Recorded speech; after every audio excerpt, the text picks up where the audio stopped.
தூக்கி எறியறத கேள்விப்படுவோம். காற்றோட அழக நம்ம சுவாசிக்கிற மூச்சுல உணரலாம். ஆனா அதுல நச்சு புகைகள் கலந்து மாசுபட்டு இருக்கு. மரங்களோட பசுமையும் குறைஞ்சா காற்றை சுத்தம் செய்யற இயற்கையான சூழல் குறையுது. ஆகாயம் வானம் எங்கேயோ வெளியே இருக்குது மனிதம்.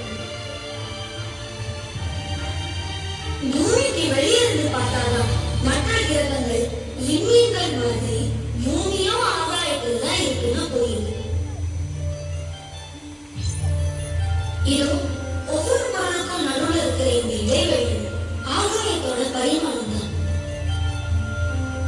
இதுல ஒரு தேவையில்லாத நெரிசலை பார்க்கணும். இதெல்லாம் நமக்கு எவ்வளவு முக்கியம்னு நமக்கு இந்த அழகான பூங்கால இருக்கும் போது புரியுது.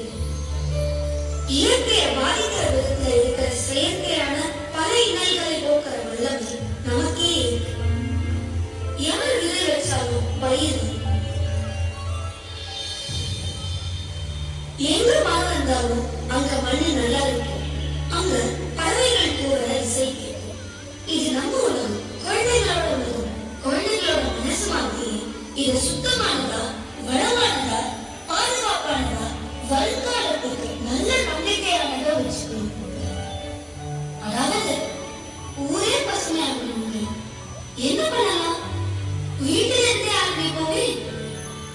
நம்ம குடும்ப உறுப்பினரா ஒன்று ரெண்டு பூச்செடி வீட்டிலேயே இருந்தா எவ்வளவு நல்லா இருக்கும். ஒரு தொட்டி, நல்ல உரம் கலந்த மண், கொஞ்சம் சூரிய வெளிச்சம் கூடின காத்தோட்டம், அப்பப்போ தண்ணி.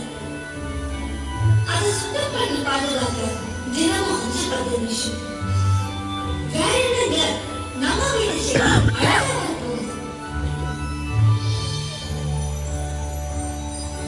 பூக்களும் காய்கறிகளும் அலங்காரத்துக்கான மற்ற நல்ல செடிகளும் எதுவா இருந்தாலும் இயற்கைக்கு நல்லதுதானே.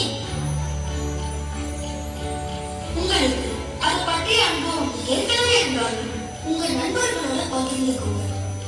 மரம் வளர்க்க இடம் ஒதுக்க முடிஞ்சா இன்னுமே நல்லதுங்க. அதுல ஒரு காக்கா, குருவி, அணில் வந்து போகிறது பார்த்தா சமல. பக்கத்திலேயே ஒரே ஒரு மரம் இருந்தா